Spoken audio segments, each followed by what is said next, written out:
ಬರ್ರೋ ಬರ್ರೋ ಬರ್ರೋ ಬರ್ರೋ, comment box ಖಾಲಿ ಇದೆ, ಬರ್ರಿ ಪುಂಗ್ ಬರ್ರಿ. ಆ ಲೋಫರ್ ನೀವು ಅಂದ್ಕೊಂಡಿರ್ತಕ್ಕಂಥ ದೇವಗಣ ಯಾವ ರೀತಿ ಮಾತನಾಡಿದ್ದೇನೆ, ದಯವಿಟ್ಟು ಪುಂಗ್ ಬರ್ರಿ. ಯಾಕೆ ಸುಮ್ಮನೆ ಇದ್ದೀರಾ? ಹೊಡೀರಿ ಕಾಮೆಂಟು. ಆ ಲೋಫರ್ಗೆ ಒಳ್ಳೆಯದೋ ಕೆಟ್ಟದೋ ಗೊತ್ತಿಲ್ಲ, ಅವ್ರ ಕಡೆಯೋ ಹೊತ್ತಿನಲ್ಲಿ ಕಾಮೆಂಟ್ ಹೊಡೆಯೋ ಹೊತ್ತಿನಲ್ಲಿ ಗಮನವಿರಲಿ, ಇಲ್ಲಿ ಸತ್ಯ ಇದೆಯಾ ಅಥವಾ ಸುಳ್ಳಿದೆಯಾ ಎಂಬುದರ ಬಗ್ಗೆ ಗಮನವಿಟ್ಟು ಕಾಮೆಂಟ್ ಹೊಡಿರಿ. ನಮಸ್ಕಾರ ಸ್ನೇಹಿತರೆ, welcome to my YouTube channel ಜ್ವಾಲಾಮುಖಿಗೆ ಸ್ವಾಗತ ಸುಸ್ವಾಗತ. ಎಲ್ಲ ಸೌಜನ್ಯ ಹೋರಾಟಗಾರರಿಗೂ, ಸತ್ಯದ ಪರ ಇರ್ತಕ್ಕಂಥ ಎಲ್ಲ ಹೋರಾಟಗಾರರಿಗೂ ಆರ್ಥಿಕವಾದ ಸ್ವಾಗತ. ನೋಡಿ ಸ್ನೇಹಿತರೆ, ಧರ್ಮಸ್ಥಳದ ಸೌಜನ್ಯ ಪ್ರಕರಣಕ್ಕೆ ಸಂಬಂಧಪಟ್ಟ ಹಾಗೆ ಸುಪ್ರೀಂ ಕೋರ್ಟಲ್ಲಿ ಏನೆಲ್ಲ ಬೆಳವಣಿಗೆ ಆಗಿರ್ತಕ್ಕಂಥದ್ದು ನಿಮಗೆಲ್ಲ ಗೊತ್ತಿರತಕ್ಕಂಥ ಸಂಗತಿ. ಆದರೆ ಒಬ್ಬ ಧರ್ಮಸ್ಥಳದ ಕಾಮನನ ಪರವಾಗಿರ್ತಕ್ಕಂಥ ಒಬ್ಬ ಅತ್ಯಾಚಾರಿಯ ಪರವಾಗಿರ್ತಕ್ಕಂಥ ಒಬ್ಬ ಹೋರಾಟಗಾರನೋ ಅಥವಾ ನಕಲಿ ಹಿಂದೂ ಹೋರಾಟಗಾರನೋ ನನಗಂತೂ ಗೊತ್ತಿಲ್ಲ. ಲೋಫರ್ ಪತ್ರಕರ್ತನೇ ಅನ್ಬೇಕು ಅವನ್ಯಾವನೋ ಪುಂಗಿದಾಸ ವಸಂತ. ಯಾರೇಳಿ? ಪುಂಗಿದಾಸ ವಸಂತ. ಈ ಲೋಫರ್ ಧರ್ಮಸ್ಥಳದ ಸೌಜನ್ಯ ಪ್ರಕರಣವನ್ನು ಯಾವ ರೀತಿ ಹಳ್ಳ ಹಿಡಿಸಬೇಕೋ ಆ ಥರ ಹಳ್ಳ ಹಿಡಿಸ್ತಾನೆ ಎಂಬುದು ಮೇಲ್ನೋಟಕ್ಕೆ ಕಾಣ್ತಾ ಇದೆ. ಅದಕ್ಕೋಸ್ಕರನೇ ನಮ್ಮ ಸೌಜನ್ಯ ಹೋರಾಟಗಾರ ಅಥವಾ ಸಾಮಾಜಿಕ ಹೋರಾಟಗಾರನಾಗಿರ್ತಕ್ಕಂಥ ಒಬ್ಬ ವ್ಯಕ್ತಿ ಫೋನ್ ಮಾಡಿ, ಸರ್ ನಿಮ್ಮ ಫೇಸ್ಬುಕ್ ವಾಲಲ್ಲಿ ಈ ಥರ ಇದೆ ಮ್ಯಾಟ್ರು, ನೀವುಗಳು ತಪ್ಪು ಸಂದೇಶವನ್ನು ಜನಗಳಿಗೆ ತಲುಪಿಸುವಂಥ ಕೆಲಸ ಮಾಡ್ತಾ ಇದ್ದೀರಿ. ಇದು ಹೆಂಗೆ ಸರ್? ದಯವಿಟ್ಟು ಸೌಜನ್ಯಳಿಗೆ ನ್ಯಾಯ ಕೊಡಿಸುವಂಥ ಕೆಲಸ ಮಾಡಬೇಕಲ್ಲ ಸರ್ ನೀವು. ಈ ಥರ ತಿರುಚಿ ಹೇಳ್ತಕ್ಕಂಥದ್ದು ಎಷ್ಟರ ಮಟ್ಟಿಗೆ ಸರಿ ಸಾರ್ ಅಂತ ಕೇಳಿದರೆ ಪಾಪ ವಯ್ಯ ಸಾರು ಅಂತ ಇರ್ತಕ್ಕಂಥದ್ದು. ಆದರೆ ಆ ವಯ್ಯನ್ನು ಈ ಲೋಫರ್, ಯಾರೇಳಿ? ಈ ಲೋಫರ್ ನಕಲಿ ಹಿಂದೂ ಹೋರಾಟಗಾರ,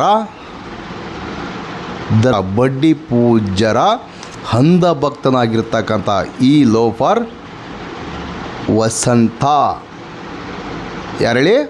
ಪುಂಗಿ ವಸಂತ ಯಾವ ಥರ ಮಾತನಾಡಿದ್ದಾನೆ ಗೊತ್ತಾ? ಈ ಲೋಫರ್ ಹೇಳ್ತಕ್ಕಂಥದ್ದು ಬೇಜಾನಿದೆ ರೀ. ಈ ಲೋಫರು ನಾನೊಬ್ಬ ಶಿವಗಣ, ಆ ಗಣ ಈ ಗಣ, ನಾನು ಹಿಂದೂಗಳೇ ಆಗಿರ್ತಕ್ಕಂಥ, ನಾನು ಹಿಂದೂಗಳಿಗೆ ಹಿಂದೂ ಧರ್ಮದ ದೇವಸ್ಥಾನಕ್ಕೆ ರಕ್ಷಣೆ ಕೊಡ್ತೇನೆ, ಹಾಗೆ ಹೀಗೆಲ್ಲ ಹೇಳ್ಕೊಂತ ಬಂದಿರತಕ್ಕಂಥ ಈ ಪುಂಗಿದಾಸ ವಸಂತ ಏನೆಲ್ಲ ಮಾತನಾಡಿದ್ದಾನೆ ಗೊತ್ತಾ? ಇಲ್ಲಿ ಸಮೇತ ಹಿಂದೂನೇ ಅವರಿಗೆ ಫೋನ್ ಮಾಡಿರ್ತಕ್ಕಂಥದ್ದು. ಇಲ್ಲಿ ಯಾವುದೇ ಅನ್ಯ ಧರ್ಮೀಯ ವ್ಯಕ್ತಿ ಫೋನ್ ಮಾಡಿಲ್ಲ. ಅಲ್ಲಿ ಸತ್ತಿರ್ತಕ್ಕಂಥ ಹಿಂದೂ ಹೆಣ್ಣು ಮಗಳಿಗೆ ಸುಪ್ರೀಂ ಕೋರ್ಟಲ್ಲಿ ಧರ್ಮಸ್ಥಳದ ಸೌಜನ್ಯ ಪ್ರಕರಣಕ್ಕೆ ಸಂಬಂಧಪಟ್ಟ ಹಾಗೆ ಸುಪ್ರೀಂ ಕೋರ್ಟಲ್ಲಿ ಈ ಕೇಸು ಮರು ತನಿಖೆಗೆ ಯೋಗ್ಯವಾಗಿದೆ. ಸರ್ಕಾರಕ್ಕೆ, ನಮ್ಮ ಕರ್ನಾಟಕ ಸರ್ಕಾರಕ್ಕೆ 15 ದಿನಗಳ ಒಳಗಾಗಿ ನಿಮ್ಮ ಅಭಿಪ್ರಾಯವನ್ನು ತಿಳಿಸಲೇಬೇಕು, ಖಡಕ್ ವಾರ್ನಿಂಗ್ ಕೊಟ್ಟಿದೆ. ಇದನ್ನು ಅವಯ ಎಲ್ಲಿ ಪ್ರಸ್ತಾಪ ಮಾಡೋದೇ ಇಲ್ಲ. ಅರ್ಥ ಆಯ್ತಾ ಸ್ನೇಹಿತರೆ? ಎಲ್ಲೆಲ್ಲಿ ಇದ್ರ ಬಗ್ಗೆ ಮಾತನಾಡೋದೇ ಇಲ್ಲ. ಅವಯ ಒಂದು ಕತೆ ಕಟ್ತಾ ಇದ್ದಾನೆ. ಎಂತ ಮಾಡಿದೆ ಸ್ವಾಮಿ? ಎಲ್ಲಿ ಹೋಗ್ತಿದೆ ಸ್ವಾಮಿ ನಮ್ಮ ಹಿಂದೂ ಸಮಾಜ? ಹಿಂದೂಗಳಿಗೆ ರಕ್ಷಣೆ ಕೊಡದೆ ಯಾವನೋ ಅನ್ಯ ಧರ್ಮೀಯ ಪರವಾಗಿ ನಿಂತುಕೊಂಡು ಅವನು ಹಾಕಿರ್ತಕ್ಕಂಥ ಎಂಜಲು ಕಾಸಿಗೆ ಆಸೆ ಪಟ್ಟಂತಹ ಈ ಹಿಂದೂ ನಕಲಿ ಹೋರಾಟಗಾರ ಪುಂಗಿದಾಸ ವಸಂತ, ಏನಪ್ಪ ನಿನ್ನ ಲೀಲೆ! ನಡೆದಾಡುವ ದೇವರು. ಯಾವನು ಹೇಳು? ಯಾರು ಹೇಳ್ರಿ? ನಡೆದಾಡುವ ದೇವರನ ಪರವಾಗಿ ಈ ವಯ್ಯ ಬಂದಿರತಕ್ಕಂಥದ್ದು. ಎಲ್ಲ ಹೋರಾಟಗಳನ್ನು ನುಂಗಿ ಹಾಕಿರ್ತಕ್ಕಂಥ ಆ ಲೋಫರ್ ಅಂದರೆ ಮೂರ್ಖ ಅಂತ ಸ್ನೇಹಿತರೆ, ಅರ್ಥ ಮಾಡ್ಕೊಳ್ಳಿ. ನಾನು ಅವನ್ನ ಕೆಟ್ಟದಾಗ ಬೈತಿಲ್ಲ, ಯಾಕಂದರೆ ಅವನು ಮೂರ್ಖ ಶಿಖಮಣಿ. ನಾನು ಏನಾದರೂ ಮಾತನಾಡಬೇಕಂದ್ರೆ ಒಂದು ಇಂಜಿನಿಯರು ಉನ್ನತ ಮಟ್ಟದ ಪದವಿ ಪಡೆದಿರಬೇಕಂತೆ. ಎಂತ ಮಾಡಿದ ಸ್ವಾಮಿ, ನಾವು ಓದಿರ್ತಕ್ಕಂಥದ್ದು ಕಮ್ಮಿ, ಆದರೂ ಮಾತಾಡಿ ನಾವು ಲೋಫರ್ ಹತ್ರ ನಾನು ಕೂಡ ಮಾತಾಡಿನಿ. ಆ ವಯ್ಯ ಯಾವುದೇ ಒಂದು ವಿಚಾರವನ್ನು ಬಾಯಿ ಬಿಡಲ್ಲ, ಏನೋ ಒಂದು ಪುಂಕ್ತಾ ಇರ್ತಾರೆ. ಅದಕ್ಕೋಸ್ಕರ ಹೇಳ್ತಕ್ಕಂಥದ್ದು, ನಮ್ಮ ಸೌಜನ್ಯ ಹೋರಾಟಗಾರನಾಗಿರ್ತಕ್ಕಂಥ ವ್ಯಕ್ತಿಗೆ ಯಾವ ಥರ ಬೈದಿದ್ದಾನೆ. 13-14 ವರ್ಷಗಳಿಂದ ಹೋರಾಟ ಮಾಡ್ಕೊಂಬಂದಿರತಕ್ಕಂಥ ವ್ಯಕ್ತಿನ ಯಾವ ಥರ ಬೈದಿದ್ದಾನೆ. ಬಂದಿರತಕ್ಕಂಥ ಮಹೇಶ್ ಶೆಟ್ಟಿ ಅವರನ್ನು ಯಾವ ರೀತಿ ನಿಂದಿಸಿದ್ದಾನೆ. ಆ ವಯ್ಯ ಏನೋ ಓದೇ ಇಲ್ಲ, ಅನ್ಎಜುಕೇಟೆಡ್ಡು, ಹಾಗೆ ಹಿಂಗೆ. ಅದೇ ಅನ್ಎಜುಕೇಟೆಡ್ ನೀವು ಹೇಳ್ತಾ ಇದ್ದೀರಲ್ಲ, ಅನ್ಎಜುಕೇಟೆಡ್ಡಿಂದನೇ ಧರ್ಮಸ್ಥಳದಲ್ಲಿ ಏನೆಲ್ಲ ಅನಾಹುತಗಳಾಗಿದ್ದಾವೆ ಎಂಬುದರ ಬಗ್ಗೆ ಇಡೀ ಅದೇ ಅನ್ಎಜುಕೇಟೆಡ್ ಅಂತಿದ್ರಲ್ಲ, ಅದೇ ವ್ಯಕ್ತಿಯಿಂದ ಇಡೀ ಪ್ರಪಂಚಕ್ಕೆ ಧರ್ಮಸ್ಥಳದಲ್ಲಿ ಏನೆಲ್ಲ ಅನಾಹುತಗಳಾಗಿದ್ದಾವೆ, ಧರ್ಮಸ್ಥಳದ ನಕಲಿ ದೇವಮಾನವ ಏನೆಲ್ಲ ಮಾಡಿದ್ದಾನೆ ಎಂಬುದರ ಬಗ್ಗೆ ಇಡೀ ಪ್ರಪಂಚಕ್ಕೆ ಗೊತ್ತಾಗುವಂತೆ ಮಾಡಿದ್ದಾರೆ ಇವರ ಅನ್ಎಜುಕೇಟೆಡ್ಡು. ಅಥವಾ ಈ ಪುಂಗಿದಾಸ ಏನಾದರೂ ಅನ್ಎಜುಕೇಟೆಡ್ಡಾ? ಸ್ನೇಹಿತರೆ, ನೀವೇ ಉತ್ತರ ಕೊಡಬೇಕು. ಕಾಮೆಂಟ್ ಬಾಕ್ಸ್ ಕಾಲಿದೆ, ದಯವಿಟ್ಟು ಕಾಮೆಂಟ್ ಮುಖಾಂತರ ತಿಳಿಸಿ. ಈ ಲೋಫರ್ಗಳು ಬೇಜಾನಿದ್ದಾವ್ರಿ, ಅವ್ರ ಗ್ಯಾಂಗು ಒಂದು 4-5 ಜನ ಇದ್ದಾರೆ. ಸುಳ್ಳಿನ ಸೂಲಿಬೇಲೆ, ಕೆರೆಹಳ್ಳಿ, ಕಿರಿಕಾಗೆ, ನೇರವಾಗಿ ಅವ್ರ ಹೆಸರು ಹೇಳಿದರೆ ಇನ್ನು ಬೆಂಕಿ ಇಟ್ಟಂತಾಗುತ್ತೆ ಅವರಿಗೆ. ಅದಕ್ಕೋಸ್ಕರನೇ ನಿಮಗೆಲ್ಲ ಅರ್ಥ ಆಗುವ ಭಾಷೆಯಲ್ಲಿ ಅವರ ಹೆಸರನ್ನು ನಿಮಗೆ ಹೇಳ್ತಾ ಇದ್ದೀನಿ. ನೋಡಿ ಸ್ನೇಹಿತರೆ, ಇವರು ಏನೆಲ್ಲ ಷಡ್ಯಂತ್ರ ಮಾಡಿದರು. ಮೊನ್ನೆ ನೋಡಿ ಒಂದು 10 ದಿನ ಆಯ್ತಂಗು ಮಹೇಶ್ ಶೆಟ್ಟಿ ಅವರನ್ನು ಇಟ್ಟರು. ಒಂದು ಬುರುಡೆ ಗ್ಯಾಂಗ್ ಅಂತೇಳಿ ನಾಟಕ ಮಾಡಿರ್ತಕ್ಕಂಥ ಯಕ್ಷಗಾನ ಕಲಾವಿದ ಅವನಿಗೆ ಫೋನ್ ಮಾಡಿ, ಯಾಕಪ್ಪ 14 ವರ್ಷದಿಂದ ನಾನು ಈ ಥರ ಹೋರಾಟ ಮಾಡ್ಕೊಂಡು ಬರ್ತಾಯಿದ್ದೀನಿ, ನಮ್ಮನ್ನು ಬುರುಡೆ ಗ್ಯಾಂಗ್ ಅಂತಿರಲ್ಲ, ನೀವು ನಮ್ಮ ಪಕ್ಕದ ಮನೆಯವರು ಇದ್ದಂಗೆ, ಅದೇ ಊರಿನ ಅವರು, ಅದೇ ಊರಿನ ವ್ಯಕ್ತಿ ಮಹೇಶಣ್ಣನ ಹಿಂದೆ ಮುಂದೆ ಅಡ್ಡಾಡ್ತಕ್ಕಂಥ ವ್ಯಕ್ತಿನ ಕೇಳಿದಾಗ, ನಾನೇನು ಮಾಡಲಣ್ಣ, ಇಂತಿಂಥರಲ್ಲ ಸ್ಕ್ರಿಪ್ಟ್ ಬರೆದಿದ್ರು, ನಾನು ಅದ್ರ ಪ್ರಕಾರವಾಗಿ ನಾಟಕ ಮಾಡೀನಿ, ಹಂಗೆ ಹಿಂಗೆ ಹಂಗಂತ ಹೇಳಿದ್ಮೇಲೆ ಅದೇ ಮಹೇಶಣ್ಣ ಆ ವ್ಯಕ್ತಿ ಯಾರು ಹೆಸರು ಹೇಳಿದ್ರಲ್ಲ ಅವ್ರನ್ನ ಸ್ವಲ್ಪ ಬೈದಿರ್ತಕ್ಕಂಥದ್ದು.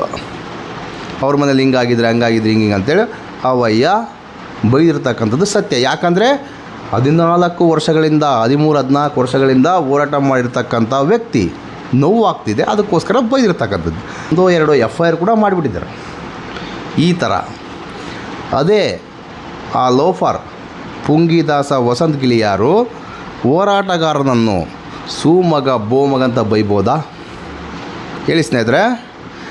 ಮತ್ತು ಮಹೇಶ್ ಅಣ್ಣನ ಸಮೇತ ಅಲ್ಕಟ್ ಭಾಷೆಯಿಂದ ಬೈದಿದ್ದಾನೆ. ಇದನ್ನು ಯಾಕೆ ಯಾರೂ ಪ್ರಶ್ನೆ ಮಾಡೋದಿಲ್ಲ? ಅವನೇ ಆರ್ ಕನ್ನಡ, ಸುವರ್ಣ, ಪಬ್ಲಿಕ್ ಎಲ್ಲೆಲ್ಲೋ ಹೋಗಿ ಡೆಬಿಟ್ ಮಾಡ್ತಿದ್ದ. ಈಗ ಸೌಜನ್ಯ ಪ್ರಕರಣ ಮರು ತನಿಖೆಗೆ ಆಲ್ಮೋಸ್ಟ್ ಆಲ್ ಗ್ರೀನ್ ಸಿಗ್ನಲ್ ಸಿಕ್ಕಂತಾಗಿದೆ. ಇದ್ರ ಬಗ್ಗೆ ಯಾಕೆ ಅವನು ಪುಂಗದಿಲ್ಲ? ಹೋಗಿ ಯಾಕೆ ಪುಂಗಲ್ಲ? ಮಿಕಾ ಅಲ್ಲಿ ಸಿಗೆ ಬೀಳುತ್ತೆ. ನೋಡಿ ಸ್ನೇಹಿತರೆ, ನಾನು ಹೇಳ್ತಕ್ಕಂಥದ್ದು ತಪ್ಪು ಅನಿಸಿದರೆ ಯಾರೇಳಿ ಪುಂಗಿದಾಸ ವಸಂತ ಹಾಕ್ಕೊಂಡಿರ್ತಕ್ಕಂಥ ವಾಲಲ್ಲೋಗಿ, ಫೇಸ್ಬುಕ್ ವಾಲಲ್ಲೋಗಿ ಚೆಕ್ ಮಾಡಿ ಯಾವ ಥರ ಪುಂಗಿದ್ದಾನೆ ಎಂಬುದು ನಿಮಗೆ ಗೊತ್ತಾಗುತ್ತೆ. ನೋಡಿ, ಅದೇ ಪುಂಗಿದಾಸ ಸೌಜನ್ಯ ಹೋರಾಟಗಾರನನ್ನು ಸೂಮಗ ಬೋಮಗ ಅಂದಿರ್ತಕ್ಕಂಥ ಆಡಿಯೋ ಇಲ್ಲಿ ಪ್ಲೇ ಆಗುತ್ತೆ, ದಯವಿಟ್ಟು ಕೇಳಿಸ್ಕೊಳ್ಳಿ.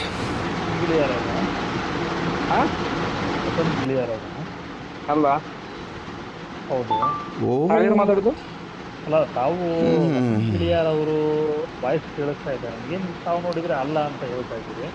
ಆಯ್ತು, ಈಗ ಮಾತಾಡಿ, ಏನಾಗಬೇಕು ನಮಗೆ? ಪುಂಗು ಇವತ್ತು ಸೌಜನ್ಯ ಕೇಸ್ ಬಗ್ಗೆ ಆ್ಯಕ್ಚುಲಿ ನಿನ್ನೆ 29ನೇ ತಾರೀಕು ಸುಪ್ರೀಂ ಕೋರ್ಟ್ ಒಂದು ಆದೇಶವನ್ನು ಮಾಡಿದೆ. ಮುಚ್ಚಿತ ಲಕೋಟೆಯಲ್ಲಿ ಅವರು ಕೊಟ್ಟಿದ್ದಾರೆ. ಕೊಟ್ಟ ತಕ್ಷಣ ಸೌಜನ್ಯ ಪ್ರಕರಣದಲ್ಲಿ ಯಾರೆಲ್ಲ ಸಾಕ್ಷಿ ಕ್ವಾಲಿಫಿಕೇಶನ್ ಸರ್, ಒಂದು ನಿಮಿಷ ನೀವು ಭಾಷಣ ಮಾಡೋ ಮೊದಲು ಭಾಷಣವನ್ನು ಬೀದಿಗೆ ಸ್ವಲ್ಪ ಅಲ್ಲ ಒಂದ್ ನಿಮಿಷ ಸರ್. ಸಾಕು, ಈಗ ನೀವು ಮೊದಲ ಲೈನಿಗೆ ನಾನು ಕ್ವಶನ್ ಸಾಕು ಅಲ್ಲ ಕೇಳ್ತೇನೆ. ರೀ, ನಾನು ಸಾಕ್ರಿ. ಮಾತಾಡ್ತಾನೆ ಇಲ್ಲ, ಮಾತಾಡ್ತಾನೆ ಯಾವ ಇಲ್ಲ. ಮುಚ್ಚಿದ ಲಕೋಟೆ, ಇವನು ಯಾವ ಮುಚ್ಚಿದ ಲಕೋಟೆ ಏನೋ ನೋಡಿದ್ದೀರಾ ನೀವು, ಕೇಳಿದ್ದೀರಾ? ಅಥವಾ ಬೇರೆ ಕ್ವಾಲಿಫಿಕೇಶನ್ ಏನ್ ನಿಮ್ದು? ಪೂರ್ತಿ ಮಾತು ನಂದು ಸರ್. ಸ್ವಲ್ಪ ಮೊದಲು ನನ್ಗೆ ಒಂದು ಪ್ರಶ್ನೆ ಕೇಳಿ, ಆಮೇಲೆ ನಿಮ್ಮ ಹತ್ರ ಮಾತಾಡ್ಬೇಕಾ ಬೇಡ ಅಂತ ಡಿಸೈಡ್ ಮಾಡ್ತೇನೆ. ನೀವು ಆ ಮಹೇಶ್ ತಿಮ್ಮಾರೋಡ್ ಇದ್ದಾನಲ್ಲ ರಾಸ್ಕಲ್, ಅವನ ತರ ನೀವು ಕೂಡ 7ನೇ ಕ್ಲಾಸ್ ಆದ್ರೆ ನಿಮ್ಮ ಹತ್ರ ಮಾತಾಡ್ಲಿಕ್ಕಿಲ್ಲ ನನಗೆ. ಒಂದ್ ನಿಮಿಷ ನೋಡಿ, ಕೇಳ್ರಿ. ಒಂದ್ ನಿಮಿಷ ಕೇಳ್ರಿ. ಒಂದ್ ನಿಮಿಷ ಕೇಳಿ ಸರ್, ಕೇಳಿ. ನೀವು ನಂತರ ಇದನ್ನ ರೆಕಾರ್ಡ್ ಮಾಡಿ ಹಾಕಿ, ಆಯ್ತು ಯೂಟ್ಯೂಬ್ಗೆ ರೆಕಾರ್ಡ್ ಮಾಡಿ ಹಾಕಿ. ಅದಕ್ಕೆ ನಾನು ಮಾತಾಡ್ತಿದ್ದೆ. ನಿಮ್ ಕ್ವಾಲಿಫಿಕೇಶನ್ ಏನು, ಸರ್. ಓದಿದ್ದೀರಾ ನೀವು? ಸರ್, ಓದು ಮುಖ್ಯ ಅಲ್ಲ ಸರ್. ಅದು ಮುಖ್ಯ ರೀ, ಅದು ಮುಖ್ಯ. ಅದಿಲ್ಲದೆ ಸುಮ್ಮನೆ ಬರಬೇಡಿ. ಒಂದ್ ನಿಮಿಷ ಸರ್, ಜ್ಞಾನ ಮುಖ್ಯ, ಜ್ಞಾನ ಮುಖ್ಯ. ಈಗಿನ ಓದು ಓದಲ್ಲ ಸರ್. ಅದು ಅವನಿಗೂ ಇಲ್ಲ ನಿಮ್ಗೂ ಇಲ್ಲ. ಸರ್, ಹೇಗೆ ಅವನು ಹೇಳ್ತೀರಾ? ಹೆಬ್ಬೆಟ್ಟು, ನೀವು ಹೆಬ್ಬೆಟ್ಟು. ಹೆಬ್ಬೆಟ್ಟು ಆದ ಕಾರಣ ನೀವು ಈ ರೀತಿ ಮಾತಾಡ್ತಾ ಇದ್ದೀರಾ. ಸರ್, ಏನು ತಿಳ್ಕೊಳ್ಳದೇನೆ ಈ ರೀತಿ ಮಾತಾಡ್ತಾ ಇದ್ದಿರಲ್ಲ. ಇದು ನಿಮ್ಗೆ ನಾನೆಲ್ಲ ತಿಳ್ಕೊಂಡಿದ್ದೇನೆ. ನೀವು ಒಂದು ವರ್ಡ್ ಹೇಳಿದ್ರಲ್ಲ, ಸರ್, ಮುಚ್ಚಿದ ನಿಮ್ಮ ಕ್ವಾಲಿಫಿಕೇಶನ್ ಏನು? ನಾನು ನನ್ನ ಕ್ವಾಲಿಫಿಕೇಶನ್ ನಿಮ್ಮ ಕ್ವಾಲಿಫಿಕೇಶನ್ ಹೇಳಿದ ನಂತರ ಹೇಳ್ತೇನೆ. ಅಲ್ಲ, ಈಗ ನಿಮ್ಮ ಹತ್ರ ಕೇಳ್ತಾ ಇದ್ದೇನೆ. ನನ್ನನ್ನು ಪ್ರಶ್ನೆ ಮುಚ್ಚಿದ ಮಾಡ್ತೀರಿ. ಲಕೋಟೆ ಯಾರ ಅಪ್ಪ ಕೊಟ್ಟದ್ದು? ಒಂದ್ ಯಾರ ನಿಮಿಷ. ಅಪ್ಪನಿಗೆ ಮುಚ್ಚಿದ ಲಕೋಟೆ ಕೊಟ್ಟದ್ದು? ಒಂದ್ ನಿಮಿಷ, ಸರಿಯಾಗಿ ಗೌರವಯುತವಾಗಿ ನೀಟಾಗಿ ಅದಕ್ಕೆ ಮೊದಲು ಆನ್ಸರ್ ಕೇಳಿ ನನಗೆ. ನಿಮ್ ಕ್ವಾಲಿಫಿಕೇಶನ್ ಏನು, ನಿಮ್ಗೆ ಒಂದ್ ಏನಾದ್ರು ನಿಮಿಷ ಗೊತ್ತಾ? ಸರ್. ಸುಪ್ರೀಂ ಕೋರ್ಟ್ ಅಂದ್ರೆ ಏನು ಗೊತ್ತಾ? ಕನ್ನಡದಲ್ಲಿ ಏನು ಸುಪ್ರೀಂ ಕೋರ್ಟ್ ಅಂದ್ರೆ ಕನ್ನಡದಲ್ಲಿ ಏನು? ಸರ್ವೋಚ್ಚ ನ್ಯಾಯಾಲಯ ಅಂತಾರೆ, ಅದು ಗೊತ್ತಿದೆ ಅದು ಸ್ವಾಮಿ. ಎಲ್ಲಿ ಇರ್ತದೆ? ಸರ್, ನೀವು ಒಂದ್ ನಿಮಿಷ, ಡೆಲ್ಲಿಯಲ್ಲಿದೆ. ಒಂದ್ ನಿಮಿಷ, ನೀವು ನನ್ನನ್ನು ಪರೀಕ್ಷೆ ಮಾಡ್ಲಿಕ್ಕೆ ಬರಬೇಡಿ. ಇವನು ಜಾಣ ಇದಾನೋ ಅಥವಾ ಇಲ್ವೋ ಅದನ್ನ ತಿಳ್ಕೊಂಡು ಮಾತಾಡ್ಬೇಕು ಅನ್ನುವಂತಹ ಪರೀಕ್ಷೆ. ಒಂದ್ ನಿಮಿಷ, ಕೇಳು, ಒಂದ್ ನಿಮಿಷ. ಲೋಫರ್ ಹೇಳ್ತೀನಿ ಕೇಳು. ನಿನ್ ನಾಯಿ ಹಂದಿ ನೋಡಿ ಸ್ನೇಹಿತರೆ, ನಿಂದು ಸುಳೆ ಮಗ. ನೋಡಿ ಮೂರ್ಖ, ಸ್ನೇಹಿತರೆ, ಮೂರ್ಖ ಇಷ್ಟೊತ್ತು ಕೇಳು, ನೀವು ಲೋಫರ್ ಅಂದ್ರೆ ಆಡಿಯೋ ಮೂರ್ಖ. ಕೇಳಿಸ್ಕೊಂಡ್ರಲ್ಲ, ಈ ಪುಂಗಿದಾಸ ನಿನ್ನಂತ ಯಾವ ಥರ ಹೊಲಸು ಪುಂಗಿದಾನೆ? ಜಾಗ್ರತೆ ಮಾಡ್ಕೊಳ್ಳು. ಮೊದಲೇ ಆಯ್ತು, ನಿನ್ನಂತ ಫೋನ್ ಮಾಡಿ ಹೊಲಸು ಏನೋ ನಾನಲ್ಲ, ಮಾತಾಡ್ಲಿಕ್ಕೆ ಸರ್ವನಾಶ ಬೇಕು. ಈ ಆಗೋಗ್ತೀಯಾ, ಆಡಿಯೋ ಖಂಡಿತ ಇರ್ತಕ್ಕಂಥ ಇದು ವ್ಯಕ್ತಿ ಬರ್ದಿಟ್ಟುಕೋ. ನಾಳೆ ನಿನ್ನ ಬಿಡ್ತೇನೆ ಅಂತ ಭಾವಿಸಿದ್ದೆ. ಇವತ್ತು ನಂಬರ್ ಉಂಟು ನಿನ್ನ ಹತ್ರ. ನಾಳೆ ಬೆಳಿಗ್ಗೆ ಕಂಪ್ಲೇಂಟ್ ಸ್ಟೇಷನ್ ಅಲ್ಲಿ ನಿನ್ನ ಬಗ್ಗೆ ಕೊಡಯ್ಯ ನೀನು. ನಾನು ಹಾಕ್ಲೇಬೇಕು. ಮಾತಾಡಿದ್ದು ಸೌಜನ್ಯಯುತವಾಗಿ. ಯೋಗ್ಯತೆ ಇಲ್ಲ ನಾಯಿಗಳೇ ನಿಮ್ಗೆ. ಈಗ ನೋಡಿ, ಮುಚ್ಚಿದ ಲಕೋಟೆ ಅಂದ್ರೆ ಮುಚ್ಚಿದ ಈ ತರ ನಿಂದು, ಇದು ಬೆಳೆಸುವಂತ ಮುಚ್ಚಿದ ನಿಂದು, ಕೆಲಸ ನಾಯಿ ನಿಂದು, ಮುಚ್ಚಿದ ಈ ಮುಚ್ಚಿದ ಲೋಫರ್. ಲಕೋಟೆ ಬೇರೇನಲ್ವಾ? ಇವನು ಸರ್, ಅವನು ಮುಚ್ಚಿದ ನನಗೆ ಲಕೋಟೆ ಗೊತ್ತಿಲ್ಲ. ಇಟ್ಟಿದೆ. ಇವನು ಪುಂಗಿದಾಸ ವಸಂತನೋ ಅಥವಾ ಬೇರೆ ನನಗೆ ಗೊತ್ತಿಲ್ಲ. ಈ ವಾಯ್ಸ್ ಕೇಳ್ತಾ ಇದ್ರೆ ಅದೇ ಪುಂಗಿದಾಸ ನಕಲಿ ಹಿಂದೂ ಹೋರಾಟಗಾರ ಅಂತ ಮೇಲ್ನೋಟಕ್ಕೆ ಗೊತ್ತಾಗ್ತಾ ಇದೆ. ಆಹಾ, ಏನಪ್ಪ ಸುಬ್ಬಯ್ಯ, ಭಾರಿ ಪುಂಗ್ಬಿಟ್ಟೆ ಬಿಡಪ್ಪ. ನೀನು ಒಬ್ಬ ಹೋರಾಟಗಾರ, ಒಬ್ಬ ಪತ್ರಕರ್ತನ ಬಾಯಲ್ಲಿ ಈ ಥರ ಭಾಷೆ. ನಾವು ಏನಾದರೂ ಮಹೇಶಣ್ಣ ಏನಾದರೂ ಬೈದ್ಬಿಟ್ರೆ ಅದನ್ನ ಟ್ರೋಲ್ ಮಾಡ್ತಿರಲ್ಲ ಮಾಧ್ಯಮದವರು, ಮಾಡ್ರಿ ಇದನ್ನ ಟ್ರೋಲು. ಕಳಿಸ್ಬೇಕಾ ನಿಮಗೆ? ಕಳಿಸ್ತೀವಿ, ಇಲ್ಲ ಕಟ್ ಮಾಡ್ಕೊಂಡು ಮಾಡ್ಕೊಳ್ಳಿ ಆಡಿಯೋನ. ಎಲ್ಲಿದೆ ನ್ಯಾಯ? ಇವ್ರಿಗೊಂದು ದಯವಿಟ್ಟು ಹೋರಾಟಗಾರರೇ, ಇದರಲ್ಲಿ ಬಯಸಿರ್ತಕ್ಕಂಥ ಹೋರಾಟಗಾರರೇ FIR ಮಾಡಿಸಿ ಆ ಲೋಫರ್ ಮೇಲೆ. ಲೋಫರ್ ಅಂದರೆ ಮೂರ್ಖ, ಇವನು ಮೂರ್ಖನೇ, ಇವನು ಶತಮೂರ್ಖ. ಧರ್ಮಸ್ಥಳದ ನಕಲಿ ದೇವಮಾನವ ಇಡೀ ರಾಜ್ಯಕ್ಕೆ, ಎಲ್ಲ ಬಡವರಿಗೆ ಮೂರ್ಖ ಮಾಡಿರ್ತಕ್ಕಂಥ ಮೂರ್ಖನ ಶಿಷ್ಯ ಶತಮೂರ್ಖ ಈ ಲೋಫರ್ ಪುಂಗಿದಾಸ ವಸಂತ.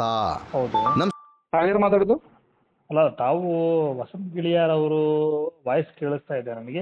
ತಾವು ನೋಡಿದ್ರೆ ಅಲ್ಲ ಅಂತ ಹೇಳ್ತಾ ಇದ್ದೀರಿ. ಆಯ್ತು, ಈಗ ಮಾತಾಡಿ. ಏನಾಗ್ಬೇಕು ನಮ್ಗೆ? ಇವತ್ತು ಸೌಜನ್ಯ ಕೇಸ್ ಬಗ್ಗೆ ಆಕ್ಚುಲಿ ನಿನ್ನೆ 29ನೇ ತಾರೀಕು ಸುಪ್ರೀಂ ಕೋರ್ಟ್ ಒಂದು ಆದೇಶವನ್ನ ಮಾಡಿದೆ. ಮುಚ್ಚಿತ ಲಕೋಟೆಯಲ್ಲಿ ಅವರು ಕೊಟ್ಟಿದ್ದಾರೆ. ಕೊಟ್ಟ ತಕ್ಷಣ ಸೌಜನ್ಯ ಪ್ರಕರಣದಲ್ಲಿ ಯಾರೆಲ್ಲ ಸಾಕ್ಷಿ. ನಮ್ದು ಕ್ವಾಲಿಫಿಕೇಶನ್ ಏನು ಸರ್? ಒಂದ್ ನಿಮಿಷ. ನಾನು ನೀವು ಭಾಷಣ ಮಾಡೋ ಮೊದಲು ಭಾಷಣವನ್ನು ಬೀದಿಗೆ ಕೇಳ್ರಿ ಸ್ವಲ್ಪ. ಅಲ್ಲ, ಒಂದ್ ನಿಮಿಷ ಸರ್. ಸಾಕು, ಈಗ ನೀವು ಮೊದಲ ಲೈನಿಗೆ ಮಾತಾಡ್ತಾನೆ ಇಲ್ಲ. ಯಾವ ಮುಚ್ಚಿದ ಲಕೋಟೆ, ಯಾವ ಮುಚ್ಚಿದ ಲಕೋಟೆ ಏನೋ ನೋಡಿದ್ದೀರಾ ನೀವು, ಕೇಳಿದ್ದೀರಾ? ನಿಮ್ ಕ್ವಾಲಿಫಿಕೇಶನ್ ಏನ್ ನಿಮ್ದು? ಪೂರ್ತಿ ಮಾತು ನಂದು. ಸ್ವಲ್ಪ ಮೊದಲು ನನ್ಗೆ ಒಂದು ಪ್ರಶ್ನೆ ಕೇಳಿ, ಆಮೇಲೆ ನಿಮ್ಮ ಹತ್ರ ಮಾತಾಡ್ಬೇಕಾ ಬೇಡ ಅಂತ ಡಿಸೈಡ್ ಮಾಡ್ತೇನೆ. ನೀವು ಆ ಮಹೇಶ್ ತಿಮ್ಮಾರೋಡ್ ಇದ್ದಾನಲ್ಲ ರಾಸ್ಕಲ್, ಅವನ ತರ ನೀವು ಕೂಡ 7ನೇ ಕ್ಲಾಸ್ ಆದ್ರೆ ನಿಮ್ಮ ಹತ್ರ ಮಾತಾಡ್ಲಿಕ್ಕಿಲ್ಲ ನನಗೆ. ಒಂದ್ ನಿಮಿಷ ನೋಡಿ, ಕೇಳ್ರಿ. ಒಂದ್ ನಿಮಿಷ ಕೇಳ್ರಿ. ಒಂದ್ ನಿಮಿಷ ಕೇಳಿ ಸರ್, ಕೇಳಿ. ನೀವಂತ ಇದನ್ನ ರೆಕಾರ್ಡ್ ಮಾಡಿ ಹಾಕಿ, ಯೂಟ್ಯೂಬ್ಗೆ ರೆಕಾರ್ಡ್ ಮಾಡಿ ಹಾಕಿ. ಅದಕ್ಕೆ ನಾನು ಮಾತಾಡ್ತಿದ್ದೆ. ನಿಮ್ ಕ್ವಾಲಿಫಿಕೇಶನ್ ಏನು ಸರ್? ಓದಿದ್ದೀರಾ ನೀವು? ಸರ್, ಓದು ಮುಖ್ಯ ಅಲ್ಲ ಸರ್. ಅದು ಮುಖ್ಯ ರೀ, ಅದು ಮುಖ್ಯ. ಅದಿಲ್ಲದೆ ಸುಮ್ಮನೆ ಬರಬೇಡಿ. ಜ್ಞಾನ ಮುಖ್ಯ, ಜ್ಞಾನ ಮುಖ್ಯ. ಈಗಿನ ಓದು ಓದಲ್ಲ. ಅದು ಅವನಿಗೂ ಇಲ್ಲ ನಿಮ್ಗೂ ಇಲ್ಲ. ಹೇಗೆ ಅವನು ಹೆಬ್ಬೆಟ್ಟು, ನೀವು ಹೆಬ್ಬೆಟ್ಟು. ಹೆಬ್ಬೆಟ್ಟಾದ ಕಾರಣ ನೀವು ಈ ರೀತಿ ಮಾತಾಡ್ತಾ ಇದ್ದೀರಾ. ಸರ್ ಏನು ತಿಳ್ಕೊಳ್ಳದೇನೆ ಈ ರೀತಿ ಮಾತಾಡ್ತಾ ಇದ್ದಿರಲ್ಲ, ಇದು ನಿಮ್ಗೆ ನಾನೆಲ್ಲ ತಿಳ್ಕೊಂಡಿದ್ದೇನೆ. ನೀವು ಒಂದು ವರ್ಡ್ ಹೇಳಿದ್ರಲ್ಲ, ನಿಮ್ಮ ಕ್ವಾಲಿಫಿಕೇಶನ್ ಏನು? ನನ್ನ ಕ್ವಾಲಿಫಿಕೇಶನ್ ನಿಮ್ಮ ಕ್ವಾಲಿಫಿಕೇಶನ್ ಹೇಳಿದ ನಂತರ ಹೇಳ್ತೇನೆ. ಮುಚ್ಚಿದ ಲಕೋಟೆ ಯಾರಪ್ಪ ಕೊಟ್ಟದ್ದು? ಯಾರಪ್ಪನಿಗೆ ಮುಚ್ಚಿದ ಲಕೋಟೆ ಕೊಟ್ಟದ್ದು? ನಿಮಿಷ, ಸರಿಯಾಗಿ ಗೌರವಯುತವಾಗಿ ನೀಟಾಗಿ ಅದಕ್ಕೆ ಮೊದಲು ಆನ್ಸರ್ ಕೇಳಿ ನನಗೆ. ನಿಮ್ ಕ್ವಾಲಿಫಿಕೇಶನ್ ಏನು? ನಿಮ್ಗೆ ಏನಾದ್ರು ಗೊತ್ತಾ? ಸುಪ್ರೀಂ ಕೋರ್ಟ್ ಅಂದ್ರೆ ಏನು ಗೊತ್ತಾ? ಕನ್ನಡದಲ್ಲಿ ಏನು ಸುಪ್ರೀಂ ಕೋರ್ಟ್ ಅಂದ್ರೆ ಕನ್ನಡದಲ್ಲಿ ಏನು? ಸರ್ವೋಚ್ಚ ನ್ಯಾಯಾಲಯ ಅಂತಾರೆ, ಅದು ಗೊತ್ತಿದೆ ಸ್ವಾಮಿ. ಒಂದ್ ನಿಮಿಷ, ಡೆಲ್ಲಿಯಲ್ಲಿದೆ. ಒಂದ್ ನಿಮಿಷ, ನೀವು ನನ್ನನ್ನು ಪರೀಕ್ಷೆ ಮಾಡ್ಲಿಕ್ಕೆ ಬರಬೇಡಿ. ಇವನು ಜಾಣ ಇದಾನೋ ಅಥವಾ ಇಲ್ವೋ ಅದನ್ನ ತಿಳ್ಕೊಂಡು ಮಾತಾಡ್ಬೇಕು ಅನ್ನುವಂತಹ ಪರೀಕ್ಷೆ.